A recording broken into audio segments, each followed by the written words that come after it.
Bonjour tout le monde, après avoir fait des vidéos sur Serge Aurier, sur Rabiot, on va s'attaquer à un autre cas qui je pense a un petit peu flingué sa carrière. Il s'agit d'Hatem Ben Arfa. Donc je vais revenir sur toutes les fois où il a eu des embrouilles, soit avec son club, soit avec son président, soit avec d'autres coéquipiers.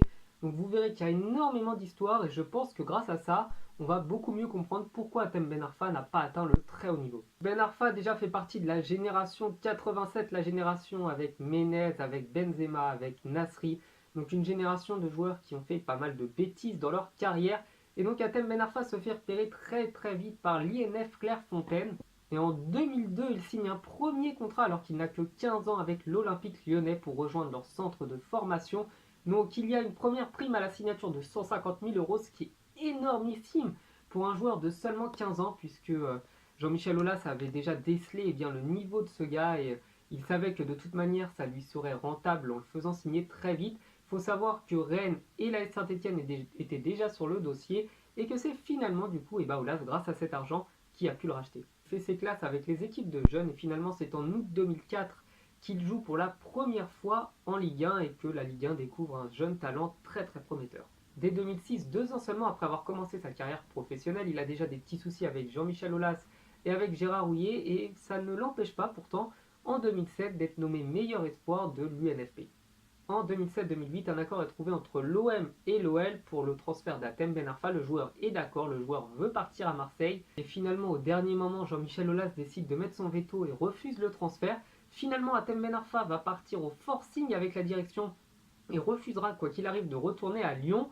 Et c'est même à la fin de cette histoire la commission de la Ligue de football professionnel qui va trancher dans le désaccord entre les trois parties et va donner raison à Hatem Ben Arfa et à l'Olympique lyonnais. Donc c'est finalement à ce moment-là qu'il part à l'OM.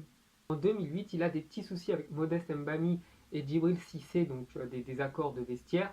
Et lors du PSG-OM remporté 4-2 par le Paris Saint-Germain, il refuse d'entrer puisque l'entraîneur l'avait mis sur le banc. Et donc c'est un comportement qui n'est pas du tout professionnel, qui n'est pas du tout sérieux, puisqu'on l'a bien vu avec Kylian Mbappé, lorsque lui a été mis à l'écart à cause d'une erreur de comportement, il a accepté la sanction et s'est battu pour le club, et finalement Hatem n'a pas fait ça du tout. Et donc je pense honnêtement qu'il a dû perdre vraiment beaucoup de confiance auprès de ses entraîneurs. En 2010, Hatem Ben Arfa décide de quitter le club après 3 ans passés là-bas. Et finalement, après le transfert de Niang à Fenerbahçe, Didier Deschamps refuse absolument de perdre un élément offensif, décide de partir s'entraîner tout seul en Île-de-France et finalement il est quand même transféré en Angleterre à Newcastle, et donc une première saison où il n'a pas eu trop de soucis à Newcastle.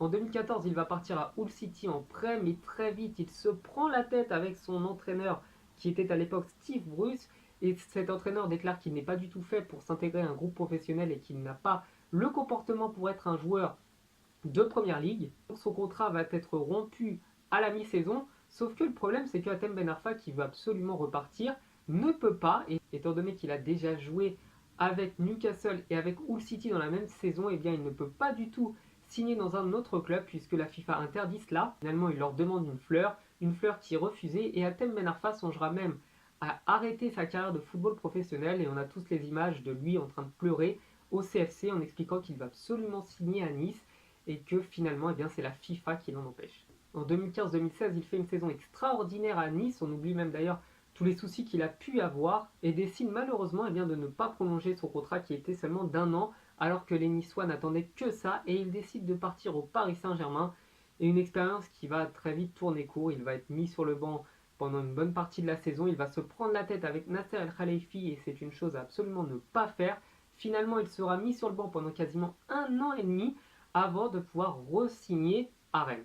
Maintenant qu'on a parlé des soucis qu'il avait eu avec son club, on va parler des soucis en carrière internationale. En 2008, c'était la Tunisie qui avait proposé à Hatem Ben Arfa de les rejoindre pour jouer pour l'équipe nationale tunisienne. Finalement, il refuse, et ce refus va donner lieu à des sifflets de la part des supporters tunisiens à chaque fois qu'Hatem Ben Arfa se déplacera et jouera contre l'équipe de Tunisie avec la France. En 2011-2012, l'international français se prend la tête avec Laurent Blanc. Il est finalement convoqué par la LFP ainsi que plusieurs joueurs. Bon, il n'y a pas de sanction particulière, mais une simple remise à l'ordre. En 2016, lors de l'Euro en France, il n'est pas convoqué alors qu'il avait fait une saison extraordinaire et qu'il était pour moi le meilleur joueur français de la Ligue 1.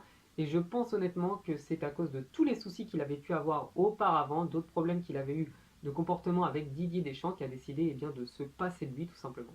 Voilà, j'espère que la vidéo vous aura plu. Je suis vraiment déçu de voir que Hatem Ben Arfa n'a pas beaucoup évolué et n'a pas réussi à percer au plus haut niveau alors qu'il avait le niveau pour. Donc je lui souhaite quand même le meilleur dans sa fin de carrière. Il est très proche de la retraite. Je vous souhaite de passer une bonne journée. Je vous dis à la prochaine. Ciao.